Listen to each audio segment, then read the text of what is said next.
Hello everyone, welcome to FOC classes. This video is for class 12 web application code 803. So in today's video we are going to start chapter 2 JavaScript. JavaScript आपको दो parts में पढ़नी होती है, जहां पर part 1 आपका class 11th में कराया जाता है और पार्ट 2 क्लास 12th में। यहाँ पर क्योंकि हमने इसका पार्ट 1 जावास्क्रिप्ट क्लास 11th में देखा है और अब हम इसे क्लास 12th में पढ़ेंगे, तो ये न्यू चीजें पढ़ने से पहले हम एक क्विक रिवीजन करेंगे जो हमने 11th में पढ़ा है। आज की वीडियो का यही टॉपिक है एंड क्योंकि ये टॉपिक आपकी बुक में भी गिवन है, जो आपकी क्लास 12th की बुक है उसमें भी पहले आपको यही गिवन है रिवीजन, ठीक है। ये आपके एग्जाम पॉइंट ऑफ व्यू से भी इम्पोर्टेंट है, okay. So these are the various topics and in today's video we will be covering the first topic, that is revision of JavaScript class 11th. JavaScript एक interpreted language है जो हम web development के लिए use करते हैं। इसके साथ साथ हम HTML एंड CSS का भी यूज करते हैं। जावास्क्रिप्ट डेवलप की गई थी 1995 में। ब्रेंडन एच ने इसे डेवलप किया था। नेटस्केप कम्युनिकेशंस कॉर्पोरेशन में ये एक कंप्यूटर साइंटिस्ट एंड प्रोग्रामर की तरह वर्क करते थे। जावास्क्रिप्ट एक इंटरप्रेटेड लैंग्वेज होने की वजह से इसको किसी कंपाइलेशन की रिक्वायरमेंट नहीं है। हमें इसे कंपाइल नहीं करना होगा मशीन लैंग्वेज में।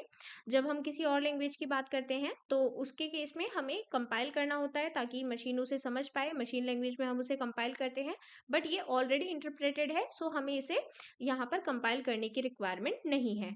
हम इसे इंटरप्रेटर के हेल्प से एग्जीक्यूट करने वाले हैं, जहाँ पर interpreter line by line code को एग्जीक्यूट करता है एंड अगर कहीं भी लाइन में कोई एरर होगा तो वहीं पर एग्जीक्यूशन स्टॉप हो जाती है।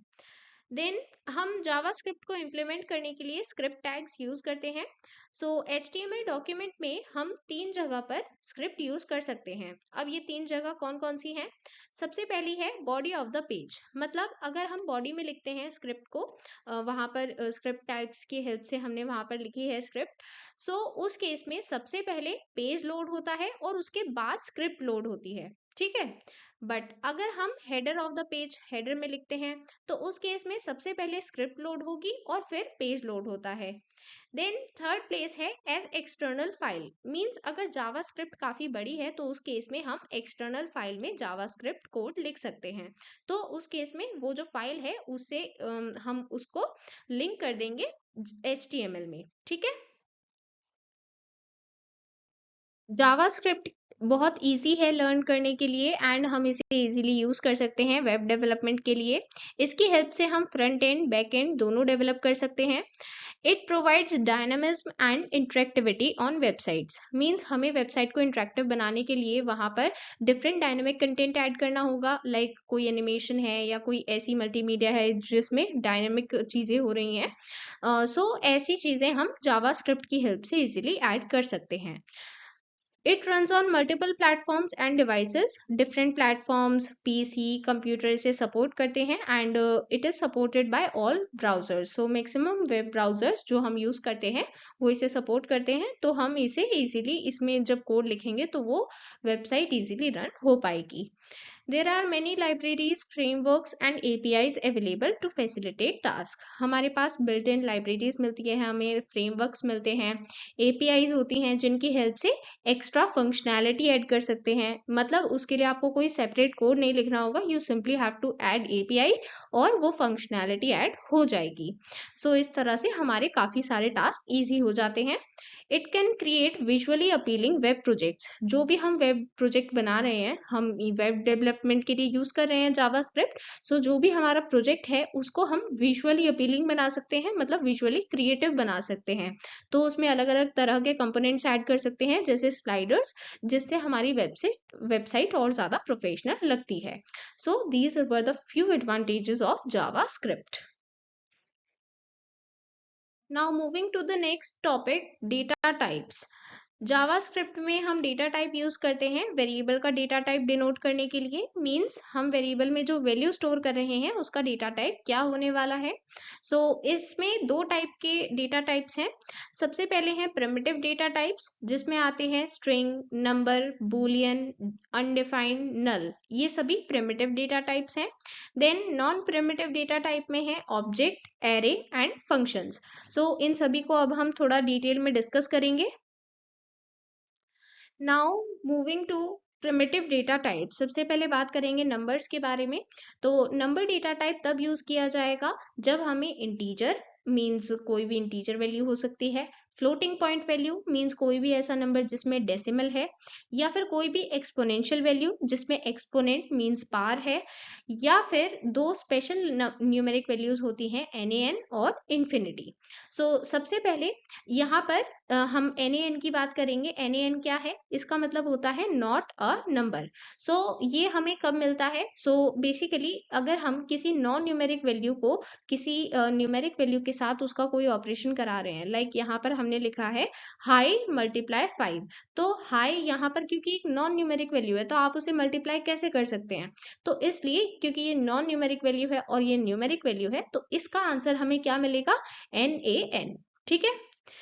इसके बाद नेक्स्ट स्पेशल न्यूमेरिक वैल्यू है इन्फिनिटी। ये हमें तब मिलता है जब हम किसी भी नंबर को 0 से डिवाइड करते हैं, तो उस केस में हमें आंसर मिलता है infinity. Okay. String data type, जब हम कोई भी स्ट्रिंग लिखते हैं तो उसे कोट्स में लिखते हैं, सिंगल या डबल कोट्स यूज कर सकते हैं। फॉर एग्जाम्पल यहाँ पर हमने एक वेरिएबल डिफाइन किया है str1 एंड इसकी वैल्यू है दिस इज अ स्ट्रिंग 1, और क्योंकि ये स्ट्रिंग है तो इसलिए हमने इसे कोट्स में रखा है, डबल कोट्स में। नेक्स्ट एग्जाम्पल में जो स्ट्रिंग है इसमें हमने सिंगल कोट्स में स्ट्रिंग को रखा है। देन यहाँ पर थर्ड एग्जाम्पल में हमने क्या किया है, स्ट्रिंग के अंदर डबल कोट्स यूज किए हैं। तो अगर आप ये ध्यान रखेंगे कि अगर आपको स्ट्रिंग के अंदर भी कोट्स यूज करने हैं तो उस केस में आप अलग अलग कोट्स यूज करेंगे, मतलब यहाँ पर बाहर कुछ और कोट्स होना चाहिए, लाइक यहाँ पर सिंगल कोट्स हैं और अंदर डबल कोट्स हैं, तो ये दोनों डिफरेंट होने चाहिए। ऐसा नहीं कर सकते कि यहाँ पर सिंगल है तो यहाँ पर भी सिंगल होंगे, आपको यहाँ पर डिफरेंट करने होंगे। ठीक है। Now the next one is Boolean data type. ये हम तब यूज करते हैं जब कोई लॉजिकल कंडीशन हो और हमें आंसर सिर्फ ट्रू या फॉल्स में चाहिए। तो जब सिर्फ ट्रू या फॉल्स में आंसर मिलेगा, मतलब हम यस या नो की बात कर रहे हैं, तो कोई भी कंडीशन वो ट्रू है या फॉल्स है उसी के लिए बूलियन डेटा टाइप यूज किया जाएगा। अगर हम ट्रू या फॉल्स का टाइप ऑफ ऑपरेटर के साथ डेटा टाइप चेक करते हैं, लाइक हमने यहाँ पर ट्रू पर अप्लाई किया है टाइप ऑफ ऑपरेटर, तो हमें इसका आंसर क्या मिलेगा? बूलियन। इसमें हमें रिटर्न में मिलेगा बूलियन। क्यों? क्योंकि यहाँ पर इसका डेटा टाइप है बूलियन। ठीक है। बूलियन में हमें सिर्फ दो वैल्यूज मिलती हैं, ट्रू और फॉल्स। यहाँ पर एक एग्जाम्पल है, हमने एक वेरिएबल लिया है a जिसकी वैल्यू है 5, वेरिएबल लिया है b जिसकी वैल्यू है 6। तो अगर हम इन दोनों को कंपेयर करेंगे, ये कंपैरिजन ऑपरेटर है जिसकी हेल्प से हमने कंपेयर किया, तो क्या ये दोनों वैल्यूज इक्वल हैं? आप बताएं, 5 और 6 इक्वल हैं या फिर नहीं? नहीं है। तो नो के लिए हम क्या यूज करते हैं? फॉल्स। इस स्टेटमेंट का आंसर हमें मिलेगा false. Next is undefined. Undefined data type indicate करता है कि यहाँ पर हमने वेरिएबल डिफाइन नहीं किया है, मींस हमने वेरिएबल को डिक्लेयर तो कर दिया है बट उसको वैल्यू असाइन नहीं की है। फॉर एग्जाम्पल यहाँ पर हमने a वेरिएबल डिक्लेयर तो कर दिया बट इसकी वैल्यू नहीं दी है, तो अगर हम इसकी वैल्यू को प्रिंट करने के लिए स्टेटमेंट लिखते हैं तो यहाँ पर हमें आंसर में क्या मिलेगा? रिटर्न में मिलेगा अनडिफाइंड, क्योंकि यहाँ पर इसकी इनिशियल वैल्यू असाइन नहीं की गई है। देन नल, ये एक स्पेशल डेटा टाइप है जो तब यूज किया जाएगा जब हमें इंडिकेट करना है कि यहाँ पर कोई वैल्यू नहीं है। अब देखिए यहाँ पर और यहाँ पर डिफरेंस है, हमने यहाँ पर अपने आप से वैल्यू बताई नहीं है बट हम ये एश्योर नहीं कर रहे हैं कि इसकी वैल्यू है ही नहीं। ठीक है। अभी तक हमने वो वैल्यू डिफाइन नहीं की है। ठीक है। बट जब हम नल लिखते हैं तो इसके केस में हम स्पेसिफाई कर रहे हैं कि a के पास कोई वैल्यू नहीं है। ठीक है। तो अगर इसके केस में हम इसकी वैल्यू प्रिंट करेंगे तो हमें आंसर में क्या मिलेगा? नल। ठीक है। देन अगर हम ए का टाइप ऑफ ऑपरेटर लगाकर डेटा टाइप देखते हैं, यहाँ पर हमें क्या मिलेगा? यहाँ पर मिलेगा ऑब्जेक्ट। टेक्निकली देखा जाए तो नल हम तभी यूज कर रहे हैं जब कोई वैल्यू नहीं है, मतलब यहाँ पर तो कोई ऑब्जेक्ट नहीं होना चाहिए, बट इसका आंसर जब हम टाइप ऑफ ऑपरेटर लगाते हैं किसी भी ऐसे ऑपरेटर पर जिसकी वैल्यू नल है, तो उस केस में हमें रिटर्न में ऑब्जेक्ट ही मिलता है। Okay. Now moving to the next type, non-primitive data types. देखिए, जब हमने बात की थी प्रिमिटिव डेटा टाइप्स की, सो यहाँ पर जितने भी डेटा टाइप्स हमने डिस्कस किए हैं, इसमें सिर्फ एक ही वैल्यू होती है। बट जब हम बात करते हैं नॉन प्रिमिटिव डेटा टाइप्स की, तो यहाँ पर एक से ज़्यादा कंपोनेंट हम स्टोर करते हैं, इसलिए हम ये non primitive data type use करते हैं। सो यहाँ पर ये कॉम्प्लेक्स होंगे नेचर में, क्योंकि एक से ज़्यादा कंपोनेंट हैं। जैसे ऑब्जेक्ट्स में प्रॉपर्टीज, मेथड्स होते हैं। देन एरे की बात करें तो इसमें बहुत सारे एलिमेंट्स होते हैं। देन फंक्शंस, इसमें कलेक्शन ऑफ स्टेटमेंट्स होती हैं। सो यहाँ पर जब नॉन प्रिमिटिव डेटा टाइप की बात की जाएगी तो हम इसे एक से ज्यादा कंपोनेंट के लिए यूज करते हैं। Okay, now next topic is variables. Variables हम तब यूज करते हैं जब हमें ऐसा डेटा स्टोर करना है जिसकी वैल्यू प्रोग्राम एग्जीक्यूशन के टाइम पर चेंज हो सकती है। क्योंकि वैल्यू चेंज हो सकती है, हमें नहीं पता कि एग्जैक्टली क्या वैल्यू होगी, इसलिए हम वेरिएबल्स को एज कंटेनर्स यूज करते हैं। तो हमें सिंपली क्या करना होगा, हम सिर्फ उस कंटेनर के नेम को यूज करेंगे और फिर हम उस वेरिएबल की वैल्यू को यूज कर पाएंगे। हमें कोई स्ट्रिंग लिखनी है तो आपको बार बार वो स्ट्रिंग लिखने की रिक्वायरमेंट नहीं होगी, आप सिंपली उसका जो वेरिएबल नेम है वो यूज कर सकते हैं। एंड यहाँ पर जावास्क्रिप्ट में जो भी वेरिएबल्स होंगे सभी के यूनिक नेम्स होने चाहिए, और इन्हें आइडेंटिफायर्स भी कहेंगे, क्योंकि हम इन्हीं नेम्स की हेल्प से आइडेंटिफाई कर रहे हैं कि हम कौन से वेरिएबल, कौन सी वैल्यू की बात कर रहे हैं। Okay, so now let us see how to declare and initialise the variable. तो सबसे पहले हम यूज करते हैं कीवर्ड var, VAR, जैसा कि अभी हमने प्रीवियस एग्जांपल्स भी देखे थे। सो ये कीवर्ड यूज किया जाएगा। एंड अगर न्यू वर्जन यूज कर रहे हैं तो उसमें लेट कीवर्ड भी यूज किया जाता है। देन इक्वल टू साइन ये यूज करते हैं वैल्यू असाइन करने के लिए। एंड इनिशियलाइजेशन और डिक्लेरेशन, ये दोनों चीजें एक स्टेटमेंट में भी हो सकती हैं और सेपरेट स्टेटमेंट में भी हो सकती हैं। सबसे पहले डिक्लेयर करेंगे और फिर असाइन करेंगे, या फिर दोनों चीजें एक साथ करेंगे। ठीक है, then JavaScript variables can store a value of any data type. हमने डिफरेंट टाइप्स के डेटा टाइप देखे हैं, प्रिमिटिव, नॉन प्रिमिटिव, तो किसी भी डेटा टाइप की वैल्यू स्टोर की जा सकती है। एंड जो वैल्यू और डेटा टाइप दोनों ही चेंज हो सकती हैं एग्जीक्यूशन के टाइम पर, और इसका ध्यान जावास्क्रिप्ट अपने आप रखता है। मतलब यहाँ पर जब हम कोई भी वेरिएबल डिक्लेयर कर रहे हैं तो हम तो सिर्फ इतना लिख रहे हैं वैर, और फिर उसके आगे वेरिएबल का नेम और फिर उसकी वैल्यू इक्वल टू साइन के बाद, राइट। हमने कहीं पर ये तो नहीं बताया कि उसका डेटा टाइप क्या है। तो वो डेटा टाइप क्योंकि चेंज हो सकता है इसलिए नहीं बताया है, ठीक है। तो वो डेटा टाइप और वैल्यू दोनों चीजें चेंज हो सकती हैं एग्जीक्यूशन के टाइम पर, ठीक है।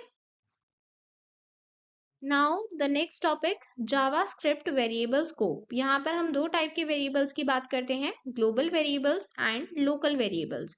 लोकल वेरिएबल ऐसे वेरिएबल हैं जो जिस फंक्शन के अंदर डिफाइन किए गए हैं सिर्फ उसी के अंदर विजिबल रहेंगे। मींस उसी फंक्शन के अंदर वो अवेलेबल है, उसके बाहर अवेलेबल नहीं है, इसलिए उन्हें कहा गया है लोकल वेरिएबल। देन अगर कोई ऐसा वेरिएबल है जिसका स्कोप पूरे जावास्क्रिप्ट कोड में है, मतलब सिर्फ किसी फंक्शन के अंदर लिमिटेड नहीं है, पूरी जावास्क्रिप्ट कोड में वो अवेलेबल है, तो इसका मतलब है कि वो ग्लोबल वेरिएबल है। Then next is JavaScript literals. Literals का मतलब होता है ऐसी वैल्यूज जो हम वेरिएबल को असाइन करते हैं। तो जो भी वैल्यू हमने असाइन की है उसी के बेसिस पर डिसाइड किया जाता है कि इसका डेटा टाइप कौन सा होगा, ठीक है। तो इसलिए जब भी हम कोई वेरिएबल डिक्लेयर करते हैं तो हम वहां पर वैर कीवर्ड लिखते हैं, वेरिएबल का नेम लिखते हैं, इक्वल टू साइन के बाद लिटरल लिखते हैं। लिटरल मतलब वो वैल्यू जो हम लिख रहे हैं, वो नंबर भी हो सकती है, स्ट्रिंग भी हो सकती है, फ्लोटिंग पॉइंट वैल्यू भी हो सकती है, ठीक है। तो वो चीज वहीं पर डिसाइड की जाती है कि इसका क्या डेटा टाइप है, लिटरल के बेसिस पर, ठीक है। Now proceeding to the next topic, operators. Operator कोई भी ऐसा सिंबल है जिसकी हेल्प से कोई स्पेसिफिक ऑपरेशन परफॉर्म किया जाएगा। जैसे अगर हमने लिखा है 5 + 3, तो यहाँ पर ये प्लस क्या है, ये प्लस ऑपरेटर है जो इंडिकेट कर रहा है कि यहाँ पर एडिशन होना है।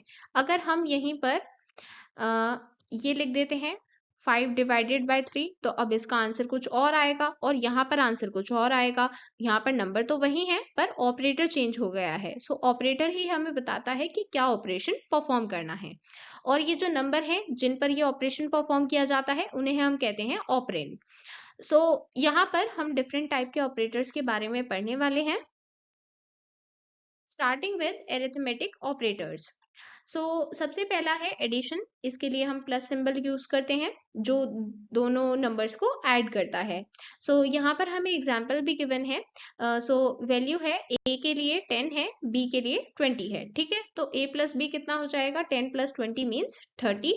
देन सब्ट्रैक्शन मीन्स हमें एक वैल्यू को दूसरे में से सब्ट्रैक्ट करना है, a माइनस बी। तो यहाँ पर a की वैल्यू है 10, तो 10 माइनस 20 कितना होगा? -10।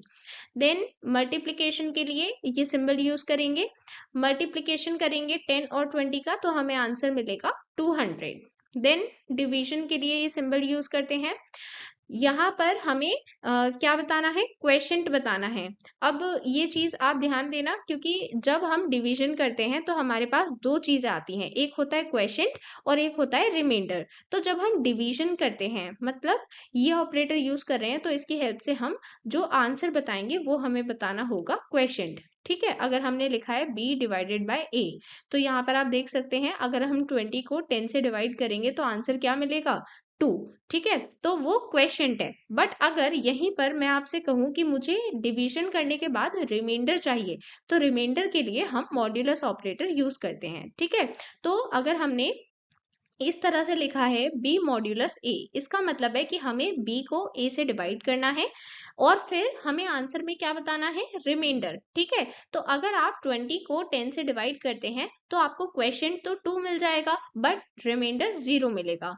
ओके, यहाँ पर हमें आंसर मिलेगा 0। कब? जब हमने मॉड्यूलस ऑपरेटर यूज किया है। ठीक है, तो इस चीज को ध्यान रखें कि जब डिवीजन किया जाएगा तो हम क्वेश्चन आंसर में बताते हैं, और जब मॉड्यूलस यूज किया जाता है तो डिवीजन करने के बाद जो रिमाइंडर आएगा वो बताते हैं। ठीक है, next is increment. Increment operator तब यूज किया जाता है जब हमें वैल्यू को इंक्रीज करना है बाय 1। यहाँ पर अगर हमने लिखा है a इंक्रीमेंट, इसका मतलब है a की वैल्यू थी 10, तो अब इंक्रीमेंट होकर क्या हो जाएगी? 11। Then next is decrement. यहाँ पर ये सिर्फ एक साइन गिवन है बट एक्चुअल में ये इस तरह से दो माइनस के साइन जब एक साथ लगे हैं, इसका मतलब ये डिक्रीमेंट की बात हो रही है। ठीक है, ए डिक्रीमेंट, तो अगर डिक्रीमेंट करेंगे मतलब डिक्रीज हो जाएगी वैल्यू 1 से। यहाँ पर ए डिक्रीमेंट का आंसर होगा 9, क्योंकि वैल्यू थी 10 तो वो डिक्रीज होकर हो जाएगी 9। ठीक है,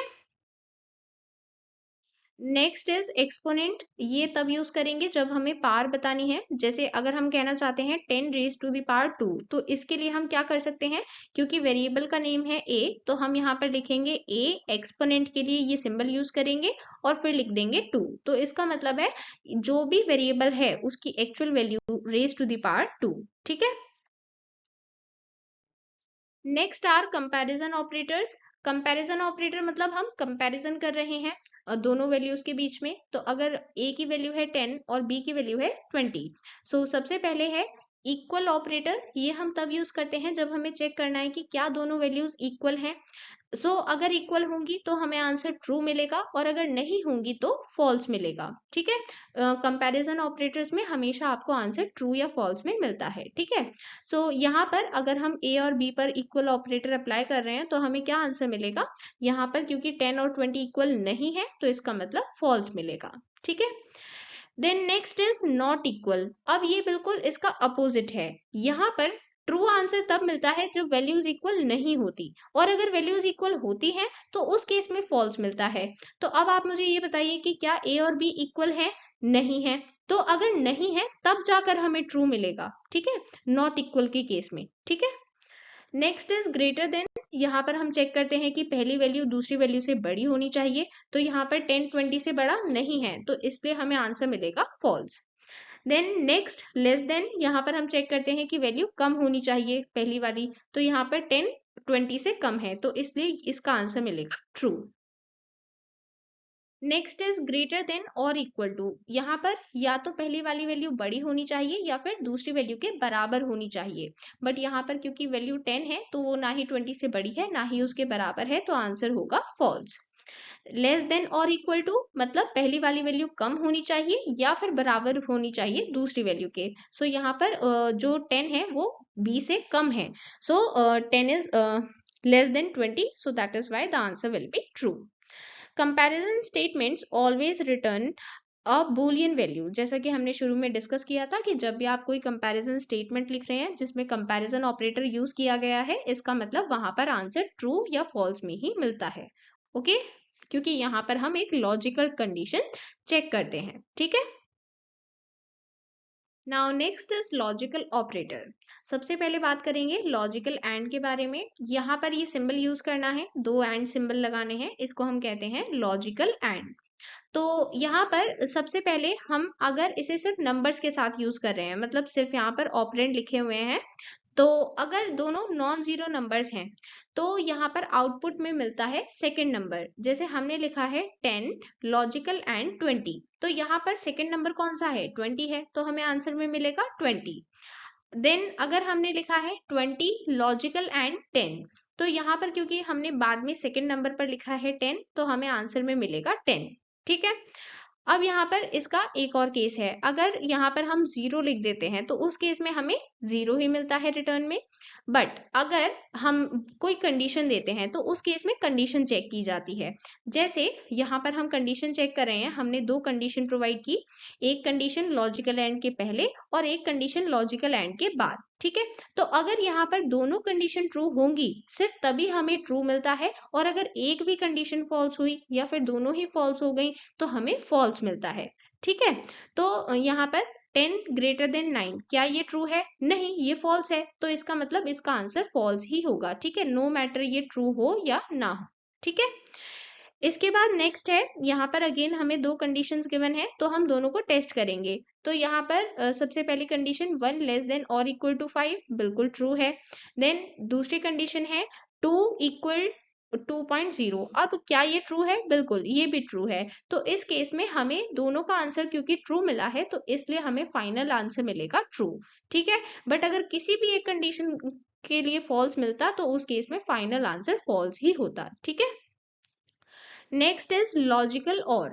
अब लॉजिकल और के केस में क्या होगा, हमें पहला नंबर आउटपुट में मिलता है। लाइक अगर हमने यहाँ पर सिर्फ ऑपरेंड्स लिखे हैं नॉन जीरो नंबर्स 10 लॉजिकल और 20, तो यहाँ पर हमें फर्स्ट नंबर मिलेगा, तो ये मिलेगा 10। ठीक है, ये चीज आपको ध्यान रखनी है, लॉजिकल एंड के केस में हमें यहाँ पर सेकेंड नंबर मिल रहा था और लॉजिकल और के केस में हमें फर्स्ट नंबर मिलेगा। ठीक है, तो यहाँ पर 20 लॉजिकल और 10, इसमें क्या मिलेगा 20, क्योंकि पहला वाला नंबर मिलेगा। ठीक है, इसके बाद अगर हमें कंडीशंस गिवन है तो यहाँ पर दो कंडीशंस हैं, तो हमें ट्रू तब मिलता है जब कोई भी एक कंडीशन एटलीस्ट ट्रू होनी चाहिए। ठीक है, दूसरी ट्रू है या फिर नहीं कोई बात नहीं, बट पहली कंडीशन, एक कंडीशन एटलीस्ट ट्रू होनी चाहिए। ठीक है, और अगर दोनों कंडीशन फॉल्स होती हैं सिर्फ तभी फॉल्स मिलता है। ठीक है, ये चीज आपके लिए थोड़ी सी कंफ्यूजिंग हो सकती है, तो इस चीज को ध्यान रखेंगे। जैसे यहाँ पर अगर हम लॉजिकल एंड की बात कर रहे हैं, तो अगर दोनों कंडीशन ट्रू हैं सिर्फ तभी हमें ट्रू मिलता है। ठीक है, और यहाँ लॉजिकल और के केस में अगर दोनों कंडीशन फॉल्स हैं सिर्फ तभी हमें फॉल्स मिलता है। ठीक है, सो इसके लिए बाकी जितने भी केसेस होंगे, लाइक अगर ट्रू फॉल्स है या फिर फॉल्स ट्रू है, तो इन दोनों के केस में हमें क्या मिलेगा, आंसर ट्रू मिलेगा। कब, जब लॉजिकल और की बात कर रहे हैं। और अगर लॉजिकल एंड की बात कर रहे हैं तो सिर्फ एक ही केस में ट्रू मिलता है, जब दोनों कंडीशन ट्रू हैं। अगर इनमें से कोई भी एक फॉल्स होती है, पहले वाली फॉल्स है या बाद वाली फॉल्स है, तो इन दोनों ही केसेस में हमें क्या आंसर मिलेगा, फॉल्स। ठीक है, कब, लॉजिकल एंड के केस में। ठीक है, is it clear? Then next is logical not operator. इसका काम है लॉजिकल स्टेट को रिवर्स करना। अगर कोई चीज ट्रू है तो ये सिर्फ फॉल्स बना देता है, फॉल्स है तो ट्रू बना देता है।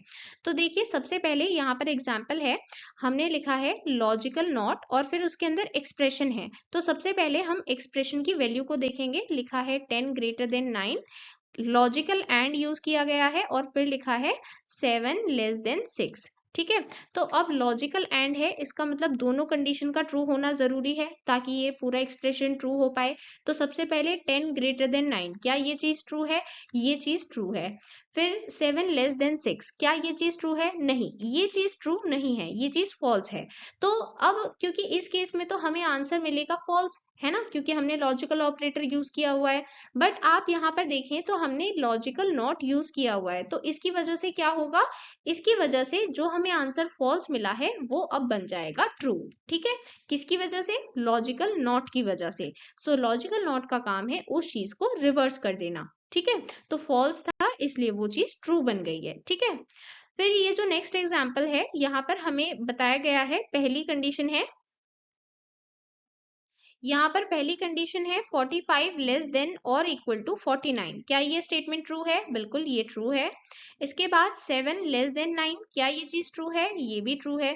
सो यहाँ पर हमें दोनों स्टेटमेंट्स का आंसर ट्रू मिला है और ये लॉजिकल और ऑपरेटर है, तो लॉजिकल और के केस में हमें इसका आंसर ट्रू मिलना चाहिए। अब क्योंकि यहाँ पर logical operator logical not operator used है, इस वजह से ये ट्रू क्या बन जाएगा? फॉल्स बन जाएगा। ठीक है, सो यहाँ पर जो चीज ट्रू थी वो फॉल्स बन जाएगी, तो यहाँ पर आउटपुट हमें क्या मिलेगा? फॉल्स मिलेगा। ठीक है, ये ट्रू लिखा हुआ है बट ये आंसर फॉल्स मिलेगा। ठीक है, देन असाइनमेंट ऑपरेटर, ये हम तब यूज करते हैं जब हमें वैल्यू असाइन करनी होगी। तो सबसे पहले यहाँ पर एग्जांपल है z असाइनमेंट, इसे हम सिंपल असाइनमेंट कहेंगे, x प्लस वाई। तो यहाँ पर सबसे पहले हम एडिशन करेंगे, x और y को ऐड करेंगे और फिर ये वैल्यू असाइन करेंगे z को। तो ये सिंपल असाइनमेंट का मतलब ये है कि हमें सिंपली इस वैल्यू को ऐड करना होगा। इसके बाद नेक्स्ट है ऐड एंड असाइनमेंट, यहाँ पर सबसे पहले हम ऐड करेंगे, जैसे यहाँ पर लिखा है z add and assignment x। तो यहाँ पर सबसे पहले क्या करना होगा? हमें करना होगा z प्लस एक्स, मतलब एडिशन करना होगा और फिर जो वैल्यू आएगी वो वैल्यू असाइन की जाएगी z को। Then next is subtract and assignment, तो यहाँ पर सबसे पहले सब्ट्रैक्ट किया जाएगा और फिर जो वैल्यू आएगी उसको असाइन किया जाएगा z को। देन मल्टीप्लाई एंड असाइनमेंट, यहाँ पर सबसे पहले हम मल्टीप्लाई करेंगे, z और x को मल्टीप्लाई किया, फिर जो प्रोडक्ट आएगा उसे असाइन करेंगे z को। Then next is divide and assignment, सबसे पहले डिवाइड करेंगे, डिवाइड करने पर हमें आंसर में क्या मिलता है? क्वेशंट मिलता है, तो क्वेशंट की वैल्यू असाइन की जाएगी z को। इसके बाद नेक्स्ट है मॉड्यूलस एंड असाइनमेंट, ये मॉड्यूलस है, यहाँ पर ई लिखा हुआ है बट ये यू होना चाहिए, मॉड्यूलस। ठीक है, सो मॉड्यूलस एंड असाइनमेंट में सबसे पहले हम मॉड्यूलस ऑपरेटर अप्लाई करेंगे, मतलब हमें आंसर में रिमाइंडर मिलेगा और फिर जो रिमाइंडर मिलेगा उस चीज को असाइन करेंगे z को। Okay, then next is conditional operator. So conditional operator को हम टर्नरी ऑपरेटर भी कहते हैं क्योंकि इसमें 3 पार्ट्स होते हैं। सबसे पहले इसमें होती है एक कंडीशन जिसको टेस्ट किया जाएगा, फिर होती है फर्स्ट स्टेटमेंट और फिर होती है सेकंड स्टेटमेंट। तो यहाँ पर अगर ये कंडीशन ट्रू होगी तो हम फर्स्ट स्टेटमेंट एग्जीक्यूट करते हैं और अगर ये कंडीशन फॉल्स होती है तो उस केस में हम सेकंड स्टेटमेंट एग्जीक्यूट करते हैं। ठीक है, सबसे पहले लिखी जाएगी कंडीशन, इसके बाद ये क्वेश्चन मार्क लगाया जाएगा, देन फर्स्ट स्टेटमेंट लिखी जाएगी, फिर कॉलन लगाएंगे और फिर सेकंड स्टेटमेंट लिखेंगे। ठीक है, कंडीशन अगर ट्रू है तो फर्स्ट स्टेटमेंट एग्जीक्यूट होगी और अगर कंडीशन फॉल्स है तो सेकंड स्टेटमेंट एग्जीक्यूट होगी। ठीक है,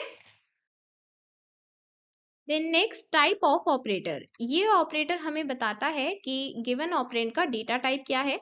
सो हमने इसके बारे में पहले भी डिस्कशन किया था, तो यहाँ पर हमने कुछ वेरिएबल्स डिक्लेयर एंड इनिशियलाइज किए हैं, उनकी वैल्यूज भी बताई हैं, x y z f d n। ठीक है, तो अब इन सभी का अगर हम इन सभी पर टाइप ऑफ ऑपरेटर लगाते हैं तो हमें आंसर में क्या मिलेगा? Data type.